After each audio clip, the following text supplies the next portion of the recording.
Hi, this is Stan. Welcome back. Well, I love this Harbor Freight bench. I think it's one of the great values in home woodworking. There's one teensy-tiny thing that I would like to do to enhance this bench, so let's get started.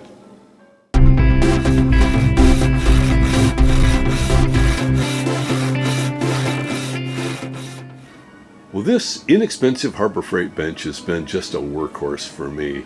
This is my current assembly table and working bench. Then off to the right here, you can see it's the same bench, an earlier vintage. I've had this bench for years and years, and it's up against the wall, and it's a great resource for me. I've got the drawers in it, and you can see there's even a little gap in the fascia there where at one time I had a metal vise mounted in there. Anyway, it's been a go-to bench for me. This right here, this is in my favorite spot in the workshop because I can access all four sides of whatever I'm working on. I can walk past it. It doesn't get in the way. I still have room way down here to set up sawhorses and things like that. So anyway, this is the favorite way that I like to have this bench in the shop. Although it is movable, I can drag it around. And I've made some alterations to this bench that I've talked about in some previous videos. I've added a little bit of support on the ends. Instead of the drawers that came with it, I don't use those drawers because I just want to toss tools in on the shelf all the way around. I don't want to be opening drawers into my legs and stomach when I'm working on the bench. So I've got a shelf on the bottom, I've got another intermediate shelf and a shelf on the top, and I even put a little vertical support piece in the center. And it's just for what little you spend on these benches, it's almost a disposable expense in the workshop. It is fantastic. However, there's one teensy tiny thing that I wish was a little bit different. So the top on this bench, although it has kind of a butcher block appearance, it's only about 3/4 of an inch thick. And then there's a taller fascia board that runs around on the outside. So the perfect top for clamping things to a workbench like this. I don't use dogs or anything fancy. I just use these little inexpensive clamps all the time. And when I'm clamping a piece of furniture or something I'm working on, right now I've got about 3/4 of an inch from the edge in which to secure the clamp. As soon as I get in too far, boom, now I'm into that gap underneath and the clamp doesn't work very well. And that's the one thing that I wish were slightly different on this. They felt obligated, I guess, to make the sides look nice and big as if this bench top was super thick. But actually, in order for me to clamp things on here, let's take a little bit of a filler board and we will glue it up underneath this edge, and so that way I can easily run my clamp in and no problems clamping things. But there's one other thing I'd like to do as well. These benches come with a whole bunch of gizmos and features. A lot of them I don't use. On this particular bench, since it's really more or less like a desk or a table against the wall and not an assembly table, I actually took off the clamp that was on the edge. I never use it. It's in an awkward place for me to use anyway. So I took that clamp off, and I'd like to actually add that clamp to my working table in the middle of the room. So there you can see how it comes from the manufacturer with a little clamp on the end of the workpiece. And here you can see the clamp that was on that other Harbor Freight workbench that I took off. And I want to mount this on that end on the long side of this bench. So basically, that's the position where that will go. This top, I used it as a clamp for many years, but once I moved this other bench against the wall, I really haven't done anything with this clamp. Well, let's go ahead and get this mounted, and then we'll move on to putting those little filler strips in underneath along the edge. I marked where the rod and the screw go, and also the depth on the side. So I've got everything marked out. So let's get a little drill bit and drill some holes.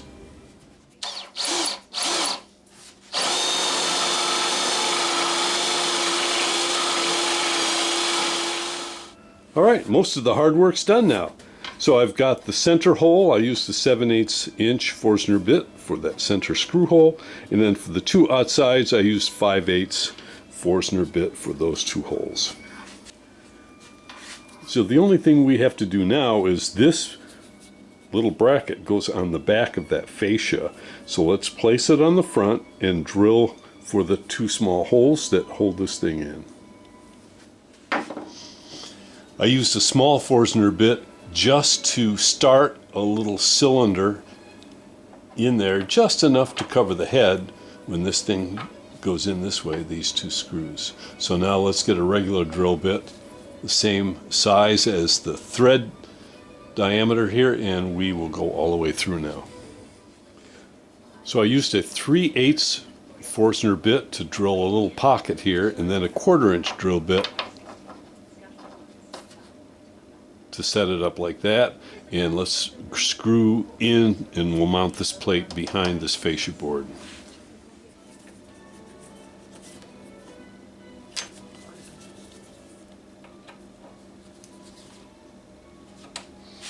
All right, those two bolts went in. That plate just behind this fascia board. Now let's put our front part of the vise in.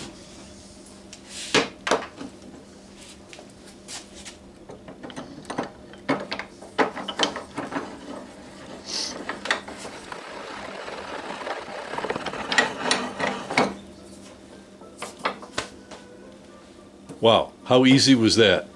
You can use the same technique if you want to remount the vise and move the vise from the end to the side on the same table.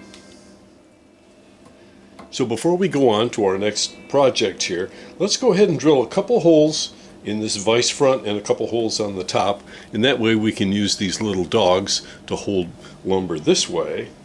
I've got a 5/8 inch Forstner bit, and so let's drill out these four little holes.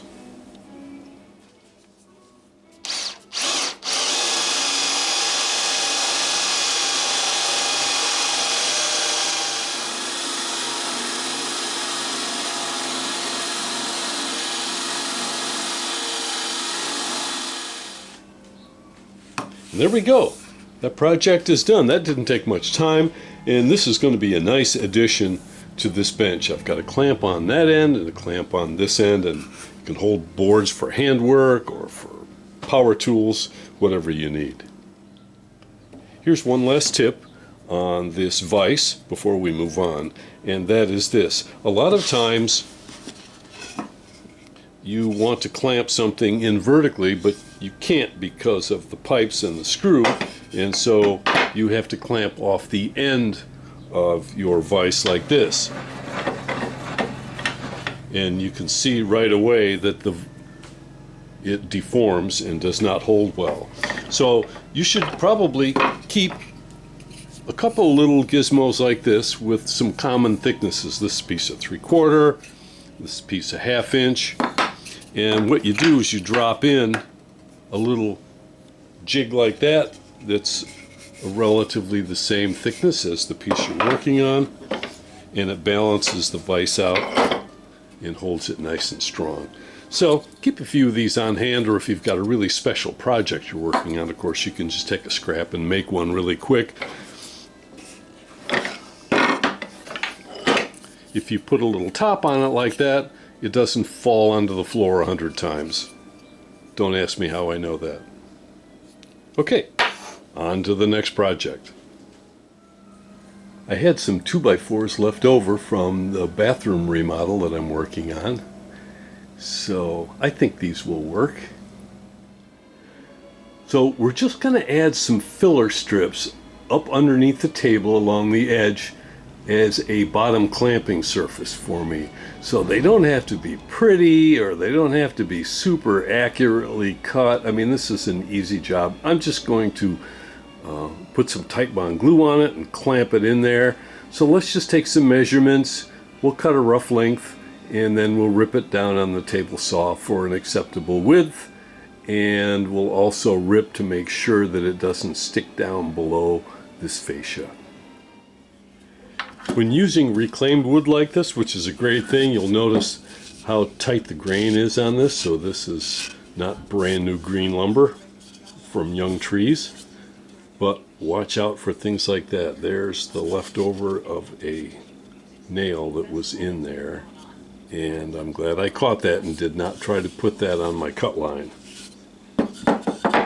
So I chopped this off at about 32 inches long, so let's rip it for a little bit narrower so it doesn't interfere with these holes here, and make sure it doesn't protrude below the bottom of that little fascia board.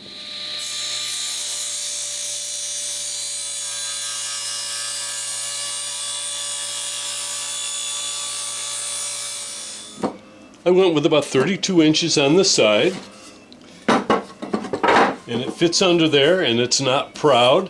It's just a slight little recess, but that's okay. Again, I'm just trying to give a foundation for the clamp so that it is supported underneath. So let's get some glue on there and we'll clamp it in place.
Now we'll let that set up, and then I can take the clamps off, and then we will rinse and repeat on the other long side and the two short ends.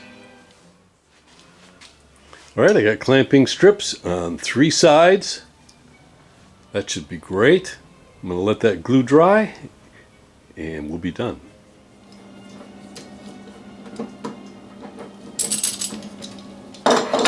Alright, that's the last of the clamps. We've got our filler blocks glued in place on 3 sides of the table. We've got a wood vise on either end. Remember, this is the one that I borrowed from the other Harbor Freight workbench that I have against the wall. So we are all set and ready for our next project. Thanks for joining me. These were a couple of fun and easy projects. I've been putting them off. So by doing this video, it kind of gave me the impetus to get going and get this done, because I've got some other projects lined up and we need to get busy. Thank you so much for watching, and I'll see you right here next time.